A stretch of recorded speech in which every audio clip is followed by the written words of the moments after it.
민수기는 출애굽한 이스라엘 백성이 38년 동안 광야에서 방랑하다 요단 동편 모압 평지에 당도하기까지의 과정을 그린 유랑의 역사를 기록한 책이다. 이스라엘 백성이 가나안 땅의 주인이 되기 위해 연단받은 광야 생활은 곧 하늘 가나안 천국을 약속받은 성도들이 이 땅에서 연단과 훈련의 과정을 능히 이기고 승리해야 한다는 교훈을 준다. 민수기에 나타난 하나님의 섭리 본서는 곳곳에서 이스라엘의 불신과 실패, 회개와 구원의 역사가 반복되고 있다. 지치고 힘든 여정에서 오는 원망과 불평은 곧 믿음의 실패와 수많은 장애를 가져왔다. 그러나 이럴 때마다 하나님은 초월적인 역사로 택한 백성들을 먹이고 입히며 고치고 치유하는 은혜를 베풀어 주셨다. 이런 광야 생활의 모습은 노뱀 사건 21-4-9 이단적으로 보여주듯이 세상을 볼 때는 실족하고 실패할 수밖에 없지만 주님의 십자가를 바라보는 순간 생명과 구원을 얻게 된다는 단순하지만 강력한 신앙 메시지를 던져주고 있다. 민수기 22장 발락과 발람. 민수기 22장은 모압과 발락이 발람 선지자를 통해 이스라엘을 저주하는 이야기가 기록되어 있습니다. 모압 왕이던 십볼의 아들 발락은 이스라엘이 아모리에게 행한 것을 듣고 두려워합니다. 장로들을 불러 의논하고 선지자인 발람을 불러 이스라엘을 저주하려고 합니다. 하나님의 계시를 받은 발람은 한번 거절하자 발락은 더 많은 예물을 보내고 다시 부릅니다. 많은 예물에 눈이 먼 발람은 나귀를 타고 발락에게 향합니다. 그런데 좌우담이 있던 포도원 길에서 칼을 빼어든 천사를 본 나귀는 도망치려고 발버둥을 치고 아무것도 모르는 발람은 나귀를 때립니다. 그때 하나님께서 발람의 귀를 열어 나귀의 음성을 듣게 합니다. 드디어 여호와의 사자를 보게 된 발람은 기겁을 하고 엎드립니다. 결국 자신의 죄를 회개합니다. 민수기 22장의 9조 1-6절 발락의 두려움과 회의 7-20절 발락의 초청과 거절하는 발람 21-35절 발람을 죽이려는 천사 36-41절 발람을 대접하는 발락 민수기 21장 강의 1-6절 발락의 두려움과 회의.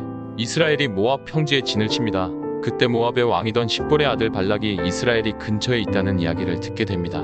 그는 이스라엘이 아모리 왕 시온에게 행한 것을 들었기 때문에 걱정에 휩싸였습니다. 장로들을 불러 이 일을 논의합니다.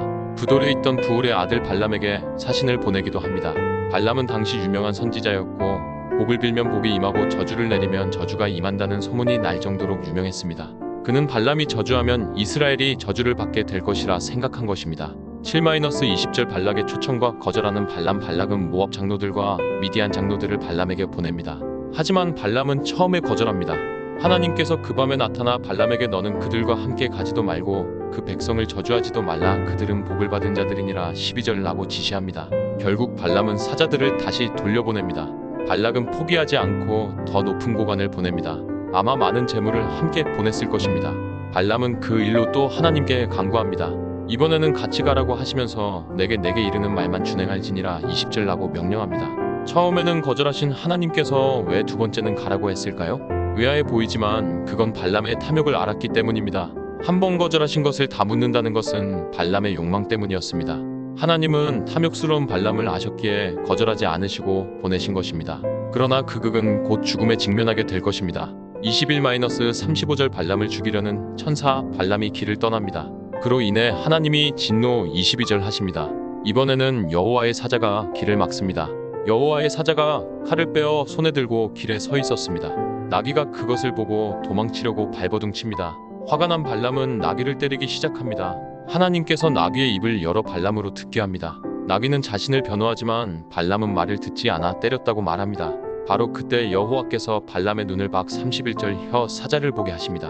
충성스러운 나귀와 불순종하는 발람이 비교됩니다.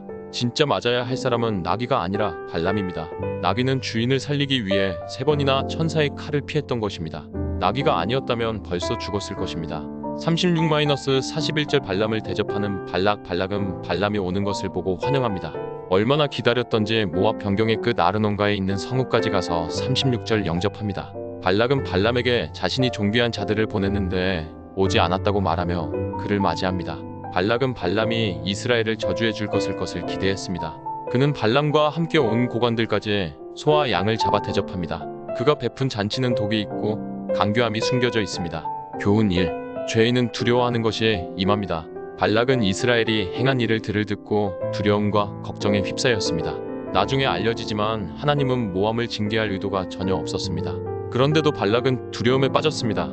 악인은 자신이 두려워하는 것이 임한다는 말씀이 응했습니다. 잠언 10시 24분 악인에게는 그의 두려워하는 것이 임하거니와 의인은 그 원하는 것이 이루어지느니라. 이 탐욕이 영을 어둡게 합니다. 발락이 발람을 부를 때 하나님은 발람에게 분명히 가지 말라 하셨습니다.